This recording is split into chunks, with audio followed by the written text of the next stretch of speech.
A paz do Senhor, irmãos. Amém. Por favor, tome assento. Eu quero agradecer a Deus, primeiramente, por tão rico privilégio. Estar com os meus irmãos nesta oportunidade, de ver aqui o amigo, companheiro, pastor Alessio, e os demais obreiros, amigos do ministério, companheiros. Deus abençoe. Eu fiz questão de estar aqui hoje. Eu descobri que a Érica estava fazendo aniversário.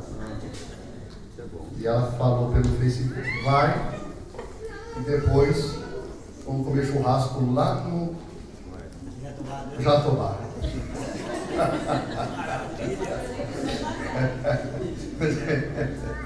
Deus abençoe, Érica. Mas se quiser pagar, tá? Pregar na fome, viu? Deus abençoe. A Érica está fazendo 19 anos de idade. É uma bênção. Irmãos, vamos tratar assim um assunto. Vamos falar nesta noite sobre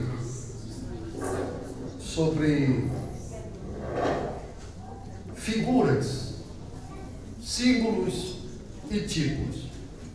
Tá? Algumas coisas interessantes na Bíblia Sagrada que desde o Antigo Testamento nos mostram e apontam, ou já apontavam, para a pessoa de Jesus Cristo. Tá? Então eu convido vocês a abrirem as vossas Bíblias no livro do Apocalipse, capítulo 5.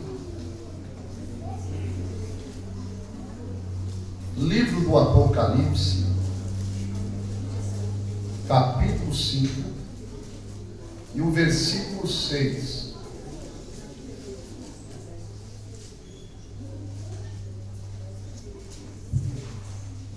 Apocalipse, capítulo 5, versículo 6. E olhei, e eis que estava no meio do trono e dos 4 animais viventes, e entre os anciãos um cordeiro. Repita comigo: um cordeiro. Isso. Como havendo sido morto, e tinha 7 pontas e 7 olhos, que são os 7 Espíritos de Deus enviados a toda a terra. Quantos podem dizer amém? Amém. Irmãos, a Bíblia, ela se utiliza de alguns recursos literários para nos fazer entender algumas coisas reais. Exemplo, o que é um símbolo na Bíblia? Os símbolos, nós vamos encontrar, por exemplo, o livro do Apocalipse, que é um dos livros que mais contém símbolos, está recheado nos seus 22 capítulos. E o que seriam os símbolos? Um exemplo, os 7 castiçais. Então, os castiçais é um símbolo. Tá? O que seria uma figura?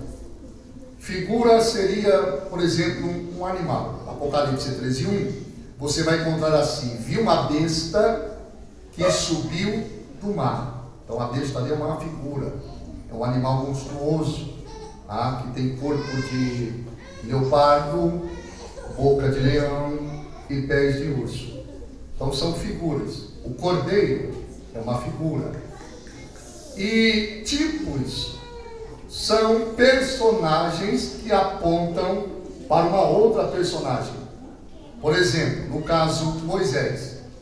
Quando Moisés desce lá de Midian, tá? Retornando para o Egito, após 40 anos de ter saído do Egito para libertar Israel, então ali ele torna-se um tipo de Jesus Cristo, que desce para libertar o seu povo. Tá?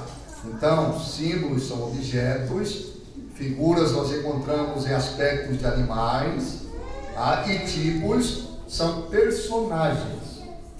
E nós lemos aqui no Apocalipse, capítulo 5 e 6, sobre um cordeiro como havendo sido morto. Ele está exatamente no meio do trono, entre os anciãos e os 4 animais, ou seres viventes. Ele tem 7 pontas. Aqui são 7 chifres.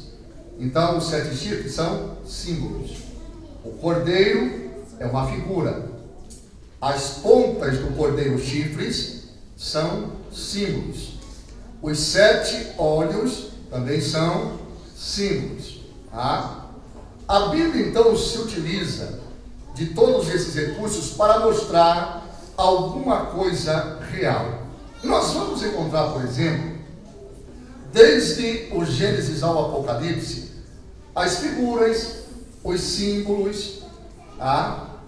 E tipos que apontam para Jesus. O escritor aos Hebreus diz que todas estas coisas eram sombras das coisas futuras.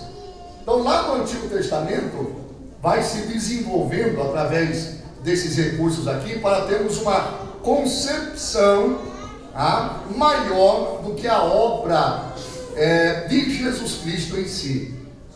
Quando Adão pecou, irmãos, ele perdeu toda a sensibilidade espiritual. Ele morreu. Deus havia dito: no dia que comeres deste fruto aqui, o fruto proibido, morrerás. E esta morte consistiu no quê? Numa morte espiritual. Então o homem passou ou ficou separado de Deus. Perdeu a capacidade de entender as coisas celestes. A partir de lá, durante todo o Antigo Testamento, então Deus agora vai desenvolver um plano através de objetos, utensílios, simbolismos, figuras, para que o homem torne a ter compreensão do que realmente são as coisas de Deus. Um exemplo: quando Moisés esteve durante 40 dias e 40 noites no Monte Sinai, Deus deu a Moisés um desenho, uma planta, um modelo. E este desenho que Deus deu a Moisés, deu o desenho do tabernáculo. Então nós vamos fazer assim: Israel tem 12 tribos. Deus então divide estas 12 tribos ao norte, ao sul, ao leste e ao oeste. De que forma? Coloca 3 aqui, coloca 3 aqui, coloca 3 aqui e coloca 3 aqui. Então estas 12 tribos serão divididas em 3, 3, 3 e 3. E no centro dos acampamentos haverá o que? Estará o tabernáculo. A palavra tabernáculo, irmão, significa habitação, residência, moradia. Quando Deus disse para Moisés construir o tabernáculo e colocar no centro dos acampamentos, Deus estava querendo dizer o quê? Eu faço questão de estar presente no meio do povo.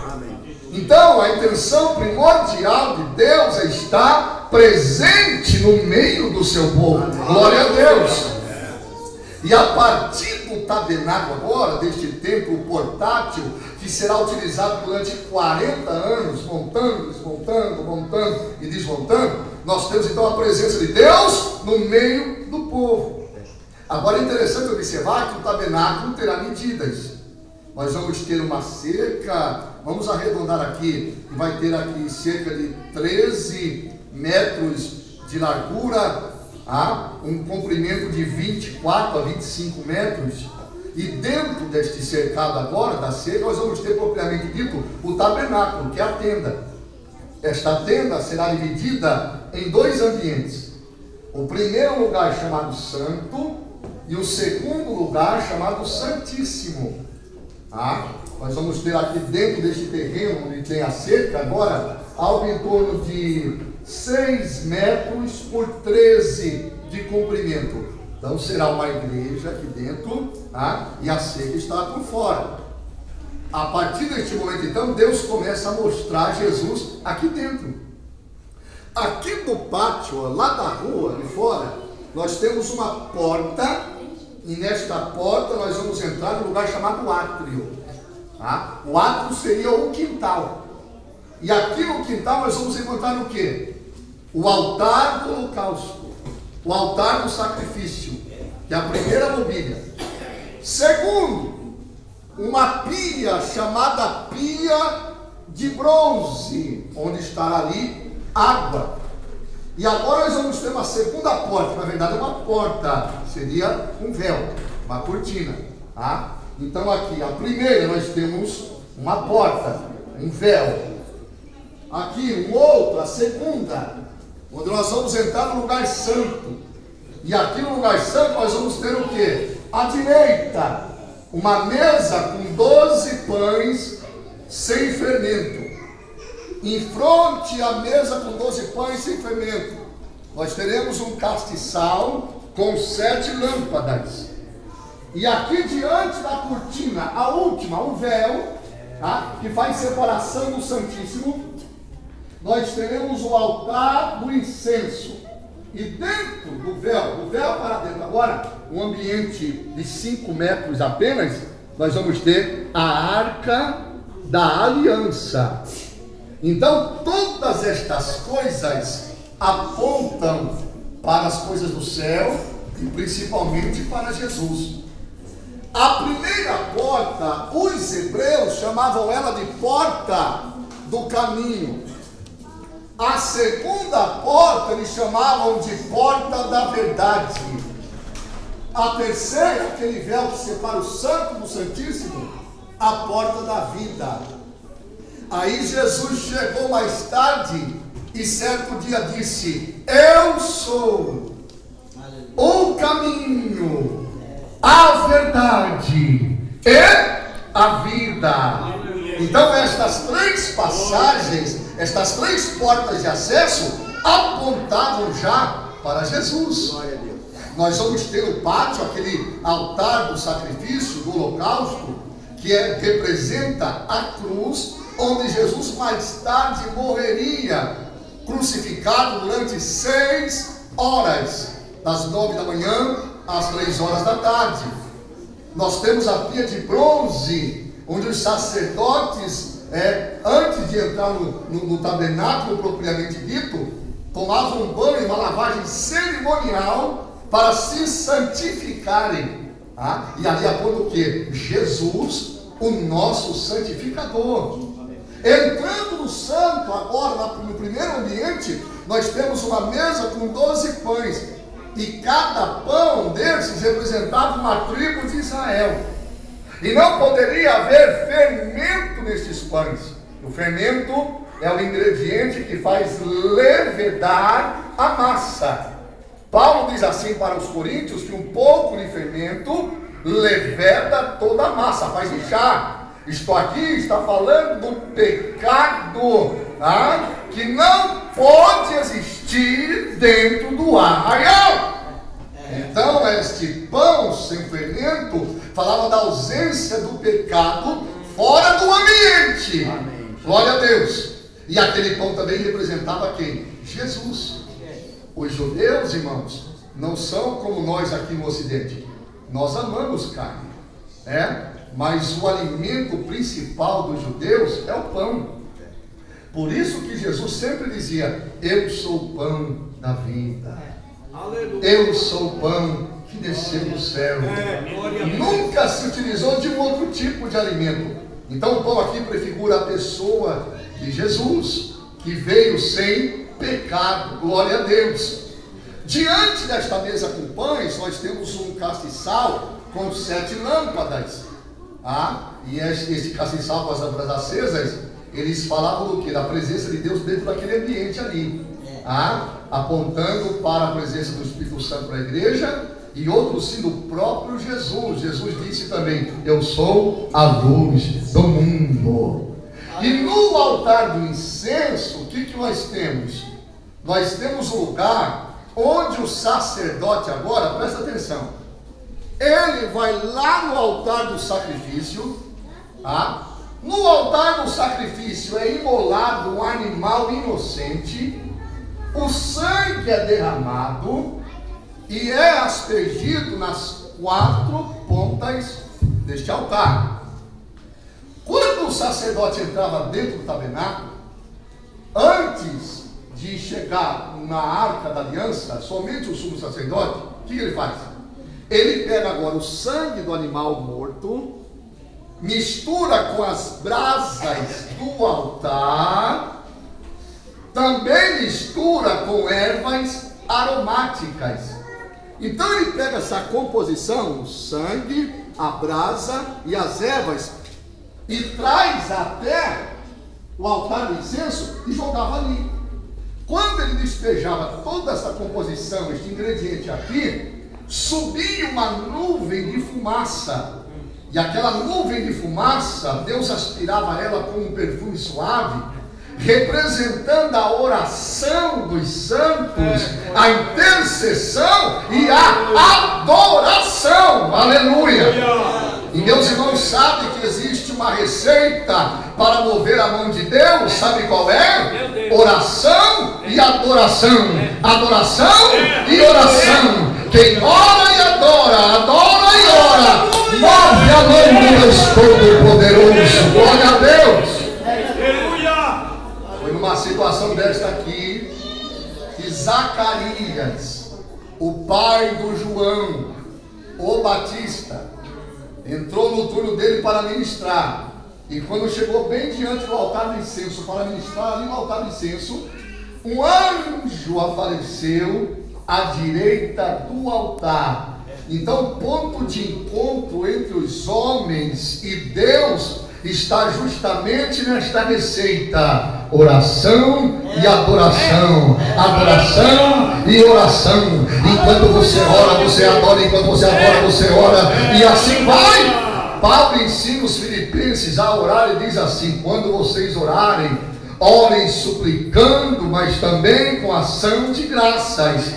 Então vocês apresentam a oração a Deus, sua necessidade, tuas petições, mas também não se esquece de dizer que Ele é grande, poderoso, majestoso, magnífico, tremendo, que Ele tem, que Ele é, que Ele dá, que Ele pode, que Ele manda, que Ele tem, determina, extermina. Ele é Deus, Ele é santo, Ele é terrível.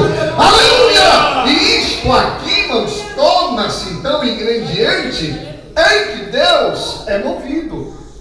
Você abre, por exemplo, depois você lê com cuidado Apocalipse capítulo 8, versículo 3, e vai encontrar que durante o período da grande tribulação, Um anjo vai pegar as orações dos santos que estão em salvas de ouro, misturar com incenso, que fala de perfume, e levar até a presença do trono de Deus. Aleluia. Você sabe onde está guardada a tua oração? Tuas orações estão dentro de uma salva de ouro. Cada petição, cada oração que você tem feito, elas estão guardadas e no tempo certo Deus responderá. Glória a Deus. Este anjo toma esta salva de ouro que contém as orações dos santos, mistura com o incenso que fala da adoração, da intercessão, e leva diante de Deus. E Deus então contempla todas as petições. Quantos podem glorificar o nome do Senhor? Então, meus irmãos, tudo isso aqui apontava para alguma coisa, principalmente para Jesus. Dentro do tabernáculo nós vamos encontrar 4 tipos de cortinas. O tempo aqui hoje não dá para isso, com cores distintas. Nós vamos encontrar o branco, nós vamos encontrar o azul, que fala do céu, o branco fala da paz, da pureza, da santidade. Nós vamos encontrar o carmesim, que fala do sangue, o escarlate, que fala das cores dos reis de Israel. E nós vamos encontrar aqui nas cortinas dentro do tabernáculo figuras bordadas de querubins. O que é um querubim? Querubim são anjos de uma hierarquia, de uma alta hierarquia, e a função desses querubins é fazer a proteção. Eles são guardiões. Por exemplo, quando Adão e Eva foram expulsos do jardim, a Bíblia diz que Deus colocou um querubim na porta do jardim do Éden, na entrada do jardim do Éden, além de uma espada flamejante que se movimentava desta forma, em todo o jardim, para que o homem não voltasse mais dentro deste jardim. Nós vamos encontrar, por exemplo, querubins, sabe aonde? Na sala do trono. Apocalipse capítulo 4, versículo 8, por exemplo, João, quando foi trasladado para dentro da sala do trono, ele contemplou esses 4 animais. Esses querubins aqui da Bíblia, na sala do trono, tinham 6 asas. São cheios de olhos por dentro, por fora. E cada um deles tinha um rosto de boi, leão, águia e de homem. Esses 4 animais são querubins que estão exatamente diante do trono de Jeová. Eles fazem a proteção daquele ambiente, da sala real. São anjos então de uma posição hierárquica muito grande, tremenda. Isto aqui é encontrado dentro do tabernáculo. Quando o sacerdote estava ali dentro, ele olhava esses seres viventes, e eles representavam o quê? Que eles estão guardando aquele lugar. Glória a Deus. A Arca da Aliança, o móvel, a representação máxima para Israel, que ficava separado do Santíssimo, representava a própria presença do Deus Todo-Poderoso. E quem estava em cima da tampa da arca? Deus mandou esculpir 2 querubins.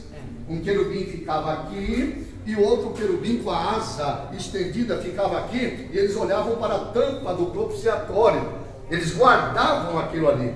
Exatamente naquele lugar que descia uma nuvem e Deus falava com Moisés. Então todas essas coisas representavam algo futurístico. Olha só que interessante. O tabernáculo, a tenda, e aqui a tenda ela era fixada no chão. Então tinha algumas coisas, por exemplo, a prata, o bronze e o ouro. Nós vamos encontrar prata, bronze e ouro e madeira. Só esses 4 tipos de materiais no tabernáculo. Madeira fala da natureza humana de Jesus. Ouro fala da divindade, prata fala da redenção e o bronze do juízo. E as argolas que prendiam a tenda na terra, irmãos, eram de bronze. Metade desta argola ficava dentro da terra e metade desta argola fora da terra. Sabe o que falava ali? Que Jesus Cristo morreria dentro da terra. ficaria 3 dias e 3 noites na sepultura, metade fora da terra, mas que ao terceiro dia ele iria ressuscitar. Glória a Deus.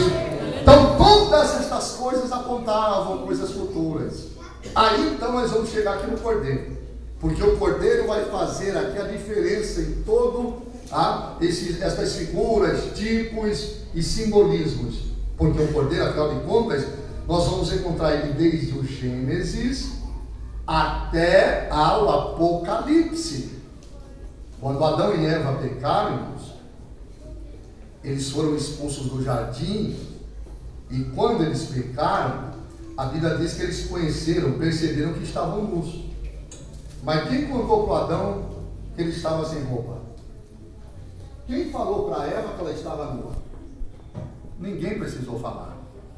Porque entrando o pecado, entrou a malícia. Entrou o desejo acelerado, exagerado da carne, a concupiscência, a vergonha. E quando eles se olharam e viram que estavam nus, correram numa árvore, uma figueira. E aqui na figueira eles pegaram folhas e costuraram vestidos para si. Então Adão costurou uma roupa de folha da figueira, e a Eva também costurou uma roupa com folhas da figueira. Mas Deus não aprovou isso aqui. Aí o próprio Deus vai descer no livro de Gênesis capítulo 3 e mata um animal. Lá no capítulo 3 de Gênesis não é dito qual é o animal, mas nós não precisamos ter muita dificuldade para subentendermos que este animal foi um cordeiro, não foi um urso, não foi um boi, não foi nada desses animais, mas exatamente um cordeiro. Quando Deus matou o animal para cobrir o Adão e a Eva com a pele desse animal, Deus estava mostrando que um inocente teria que morrer e o seu sangue teria que ser derramado para cobrir os pecados da humanidade. Aleluia. Então no Antigo Testamento o sangue derramado do animal só cobre o pecado, mas quando Jesus derrama o seu próprio sangue, ele perdoa os pecados. Glória a Deus. Deus então estava mostrando para este casal que o homem por si mesmo não pode se salvar, irmãos.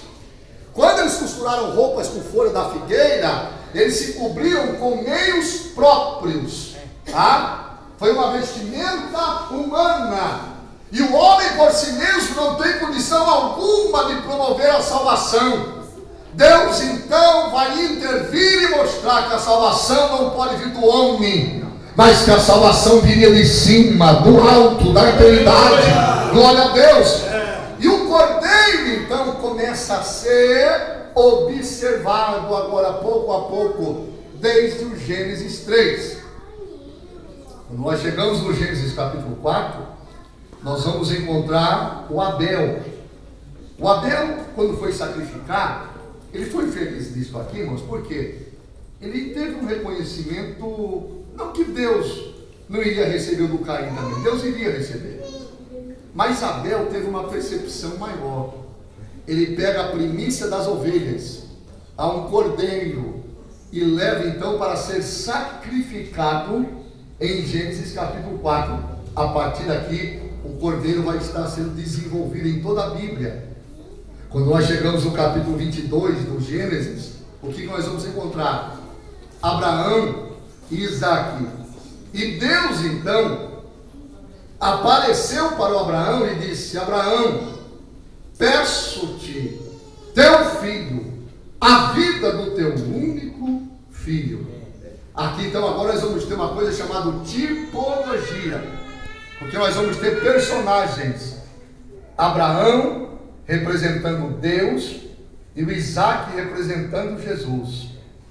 Em todo o caminho Isaque irá agora calado, obediente ao Pai, sem abrir a sua boca, assim como Jesus também obedeceu em todas as coisas do seu Pai. Isaque vai levar o lenho nos ombros, assim também como Jesus levou a parte transversal da cruz, o patíbulo, durante 1500 metros. Isaac estará calado, assim como Jesus ficou calado o tempo todo. Durante 3 dias de caminhada, a Bíblia fala que eles caminharam 3 dias, os 3 dias representavam a sepultura de Jesus, 3 dias e 3 noites. Em um determinado momento, Isaac olhou para o pai e disse: pai, a lenha está aqui, o fogo está aqui, mas e o cordeiro? Aonde está? Abraão então olha para o filho e diz: filho, o cordeiro para si Deus proverá. Ao terceiro dia então eles olharam e chegaram no Monte Moriá. Monte Moriá é onde Salomão construiu o templo para o Deus de Israel.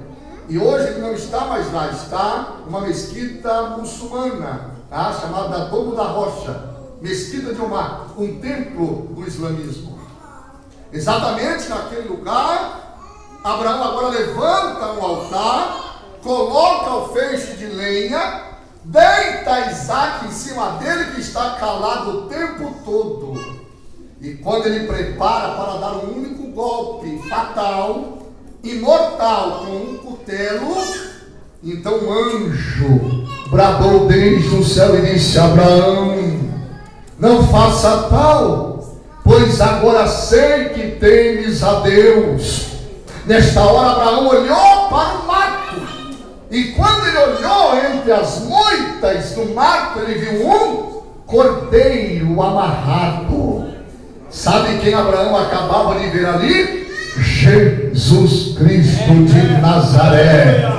Um certo dia Jesus estava conversando com os judeus no Evangelho de João, capítulo 8, versículo 56, e disse assim: Abraão, vosso pai, exultou, se alegrou por ver o meu dia, e quando viu, ficou alegre. Aleluia. Aí os judeus responderam: que é isso? Você ainda não tem 50 anos e já disse ter visto o nosso pai Abraão? Jesus respondeu: antes que Abraão existisse, eu sou. Aleluia! Quando Abraão olhou o cordeiro, ele estava olhando para aquele que viria mais tarde tirar o pecado da humanidade, Jesus Cristo de Nazaré. Glória a Deus. Maravilha! E assim vai embora. No dia que os hebreus vão sair da terra do Egito, no capítulo 12 do Êxodo, o que Deus fez? Deus pediu para Moisés dar uma orientação a todo o povo. Cada família tomaria para si um cordeiro, e este cordeiro deveria ser imolado, ou seja, o sangue deveria ser derramado e aplicado nos umbrais e nas vergas da porta, aqui, aqui e aqui, que é exatamente as 3 pontas da cruz. Então tudo já estava apontando. Aleluia! Se você observar em Êxodo 12:46, diz assim: os ossos do cordeiro não poderão ser quebrados. Aí mais tarde o salmista, no Salmo 34, versículo 20, diz assim: nenhum dos seus ossos se quebra. A arte ou o fato de quebrar as pernas do sentenciado é através de uma marreta. Então eles marretavam a perna do condenado aqui em cima. Ele está na cruz, e com a marreta eles quebravam as pernas do sentenciado. Alguns sentenciados, irmãos, eram pregados, como foi o caso de Jesus. Outros eram simplesmente amarrados, e ali permaneciam durante dias, semanas, e morriam de fome e de sede. Mas para adiantar a morte do sentenciado, marretava a perna. Quando quebravam as pernas do sentenciado, ele ficava sem um sustento aqui, e as costas colava aqui na estaca, na trave, na estipe, e ali ele morreria ofegante. O pulmão estaria comprimido naquela posição, e ele morreria rapidamente com falta de ar. Não foi o caso de Jesus. Chegaram para quebrar a perna dos 3. Quebraram primeiro do ladrão, da direita ou da esquerda, mas quando foram quebrar as pernas de Jesus, Alguém disse: não precisa, já está morto, e nenhum dos seus ossos foi tentado. Jesus é o Cordeiro de Deus. Quantos podem dar glória ao nome dele? Aleluia! Então, irmãos, tudo isso são figuras. O Cordeiro deveria ser macho. Repita comigo: macho. Fala com a boca cheia. Macho. Os homens principalmente falam macho. Cordeiro macho. Sabe por que Deus não mandou matar uma fêmea, meu irmão? Sabe por que Deus não pediu uma fêmea? Deus estava mostrando que quem morreria pela humanidade era um macho. Deus tirou a possibilidade de uma ajudadora, intercessora, auxiliadora, mediadora. Nenhuma mulher teria participação no plano da salvação. Quem morreria seria um macho, um cordeiro macho. Jesus, homem, e homem com H. E H maiúsculo. Jesus não era um frouxo. Jesus não era um desmunhecado. Jesus não tinha voz de marreco. Jesus não andava feito pisando em ovo, todo delicadinho. Jesus não pegava a bolinha de isopor no ar, irmãos. Jesus foi homem com H, até a hora de morrer. Aleluia. Cordeiro macho. Quem morreu na cruz foi um macho, foi um homem, viu? Não foi um mão frouxa, um desmunhecado, um coluna do meio. Por quê? Porque no passado o cinema fez um filme entre Jesus tendo um caso com Maria Madalena. A Maria Madalena era mulher de Jesus. Mas agora, há pouco tempo atrás, alguém tentou, não conseguiu, mas tentaram. Tentaram fazer um novo filme entre Jesus tendo um caso com os 12 discípulos para promover o movimento gay. Em bom tempo dizer para a igreja, por isso que está aqui, o cordeiro é macho. Aleluia. Paulo, escrevendo a Timóteo, diz assim: só há um mediador entre Deus e os homens, Jesus Cristo, homem. Aleluia. Então Satanás foi derrotado mais uma vez. Bendito seja o nome do Senhor. Para você ter noção do que está acontecendo por aí. Nós estamos vivendo os últimos momentos da igreja na terra. Coisas absurdas estão acontecendo aí fora. Então nós vamos encontrar o cordeiro. O Isaías profetizou o cordeiro. Capítulo 53, versículo 7, Isaías disse assim: como ovelha foi levada diante dos seus tosqueadores, como cordeiro mudo não abriu a sua boca. Estava falando do cordeiro. Aí passou Malaquias, o profeta, que não é o último profeta do Antigo Testamento. O último profeta do Antigo Testamento chama-se João Batista.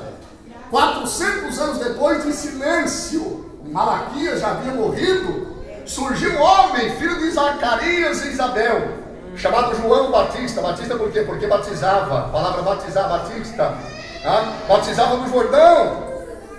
As pessoas iam ter com ele, ouvir a sua doutrina, se arrependiam. E um dia um homem também estava lá para ser batizado, para cumprir toda a justiça divina.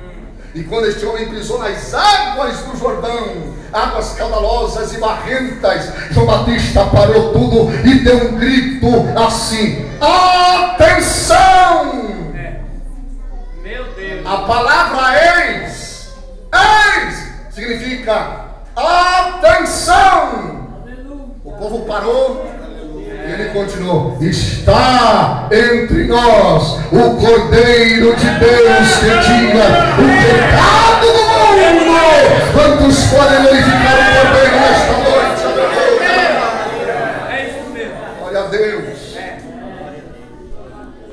Aí nós vamos encontrar o Cordeiro, sabe aonde? No Apocalipse. pastor, nós lemos, olha o que aconteceu. João está na ilha de Patmos. A Bíblia diz no versículo 2 que um anjo forte apareceu para João. No versículo 1 ele vê um livro selado por dentro e por fora, mas não pode sequer olhar para o livro. O anjo então aparece e diz: João, quem é digno de abrir o livro e desatar o seu selo? Aí o versículo 3 em diante, João começa a chorar. E ele diz: e eu chorava muito, pois ele não encontrava quem fosse digno de abrir o livro.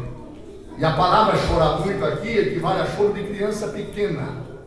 Literalmente João começa a chorar como uma criança.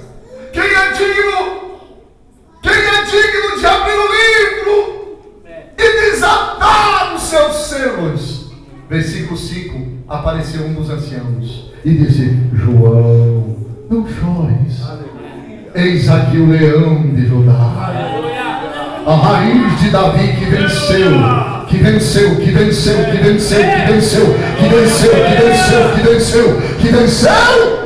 e pode abrir o livro e desatar os seus selos.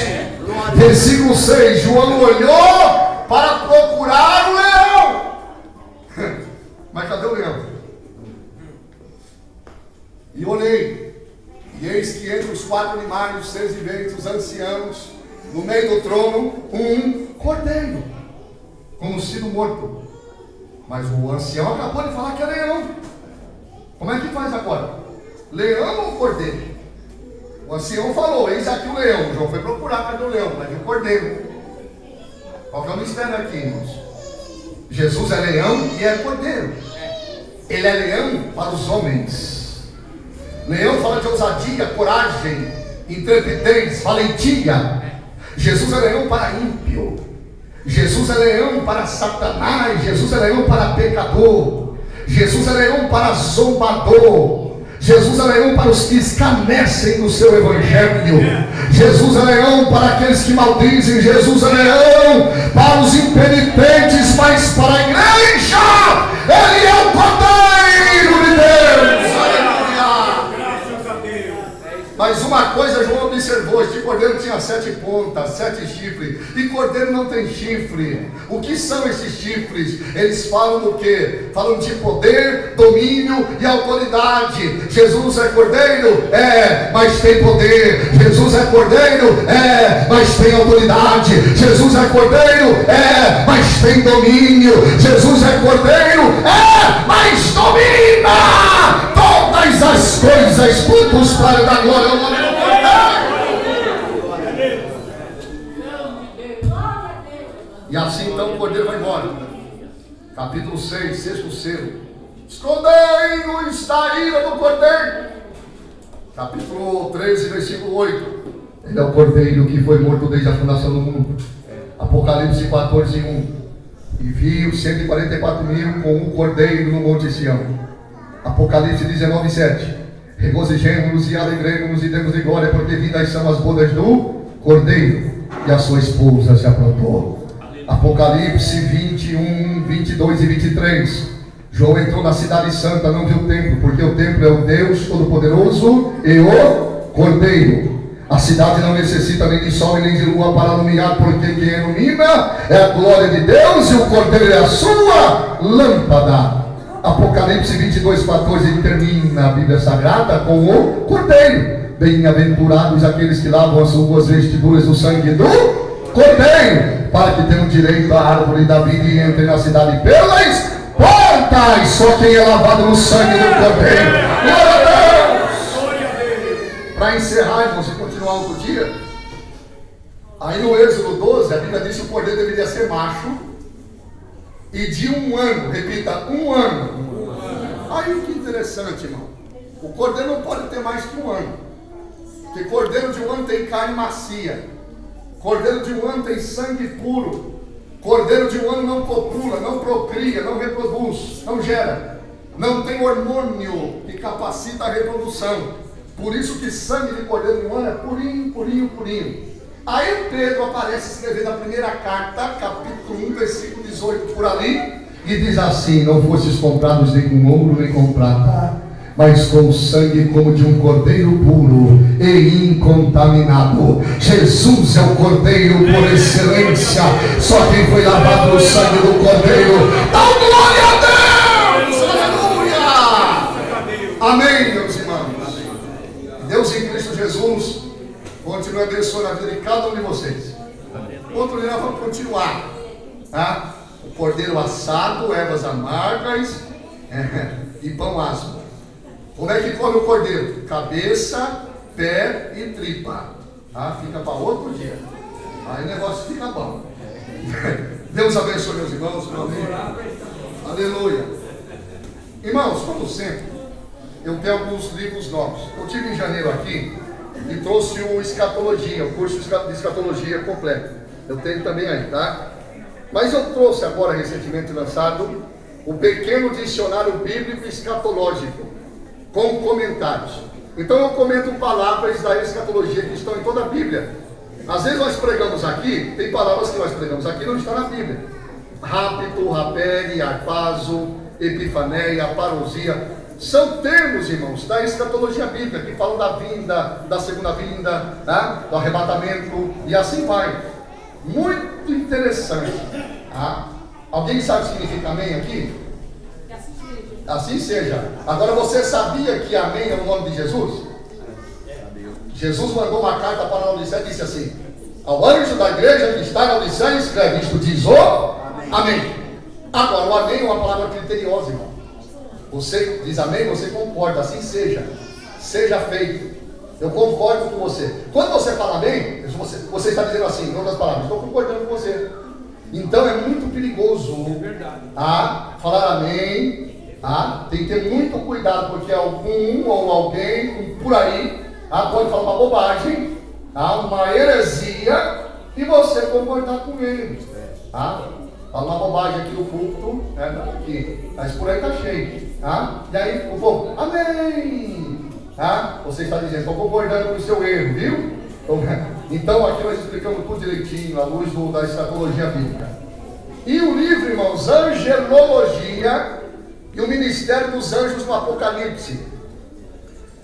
A criação dos anjos, a hierarquia angelical, anjo, arcanjo, querubim, serafim, trono, domínio, principado, potestade, hoste celestial, origem e queda de Satanás, demônios, e como Deus vai se utilizar desses seres angelicais que estão ao nosso serviço durante o período da grande tribulação, abrindo a porta do abismo para ser aqueles demônios em forma de gafanhoto.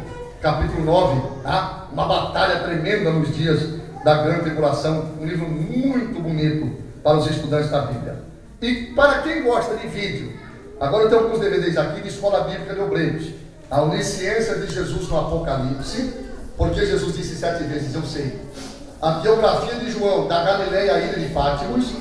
A vinda de Jesus como ladrão, porque ele vem como ladrão. Vencendo na Babilônia, da Arca de Noé até a Babilônia de Nabucodonosor. E uma mensagem explicando sobre a cruz. Que cruz Jesus morreu? Estaca, decussata, comissa ou imissa? Por que Jesus não levou a cruz inteira, que tinha 120 quilos? Mas levou somente o batido, que tinha 45. Nós explicamos detalhadamente. Esses livros e material estão à disposição dos meus irmãos. Pastor Ezequias, eu não tenho dinheiro. Não tem problema. Eu tenho a maquininha do cartão agora. Pastor Ezequias, não tenho cartão. Não tem problema. Pastor Laércio tem. Deus abençoe. Graças a Deus. Amado, eu tenho o cartão da CGA de mim, se pagar. E do campo de Indaiatuba. Aleluia, graças a Deus, abençoe o pastor Ezequias, amigo, companheiro. Amado, tem alguém nessa noite que quer aceitar Cristo como Salvador? Levante a sua mão e eu vou orar por você nesta noite. Entre nós tem alguém? Se não tem, Deus abençoe. Pobre irmão, ajude o pastor Ezequias. Amados irmãos, nós vamos para o final agora e agradecer a Deus. Irmão, aquela irmã que aceitou Jesus aqui, o irmão a vez nem pegou a afeição dela, mas o irmão Luiz, a irmã Maria esteve sempre lá cuidando, né? Ela tinha, as irmãs até contribuíram para comprar uma pomada para ela, mas Jesus achou por bem recolher e ontem e ela já foi sepultada, que é uma enfermidade tanto terrível, muito rápido, mas vamos orar pela família, para o Senhor e misericórdia. Ela veio e aceitou Jesus, não pôde voltar mais, a irmã Maria da Penha, ela acompanhou, né? Trouxe ela, irmã Maria, e Deus te abençoe. O trabalho a irmã fez, trouxe, os irmãos fez o que pôde, a equipe de visita teve lá, e a alma dela é outra, na verdade. Aleluia. É aí, irmão, que no dia do arrebatamento, quando chegamos lá, aí que vai ver o saldo do trabalho. Parece, mas é aí, chega lá, mas é aquela alma que você levou e aceitou Jesus lá na igreja, ela está aqui. Aleluia. Esse é o resultado. Ficamos de pé e oramos a Deus, amado, nesse instante, com o presbítero irmão Adão e irmão Valdir da Bênção Apostólica, e nós vamos embora. Padre, venha quinta-feira nos ajudar, feriado, e sábado ali no Paulista. Salve a todos com a paz do Senhor. Agradecemos a Deus, querido Deus, amado Pai. Nós te louvamos a Ti, meu Salvador eterno, pela essa doce, bendita e poderosa palavra que o Senhor trouxe na noite desse dia. Que ela esteja implantada em nossos corações, não somente agora, mas para sempre.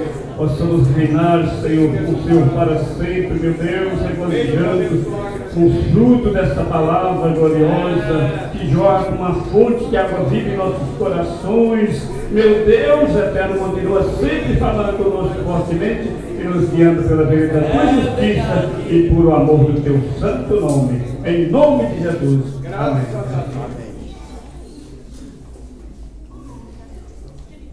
Que a graça do Senhor Jesus Cristo, a comunhão e a consolação do Espírito Santo esteja com toda a igreja, e toda a igreja diga amém.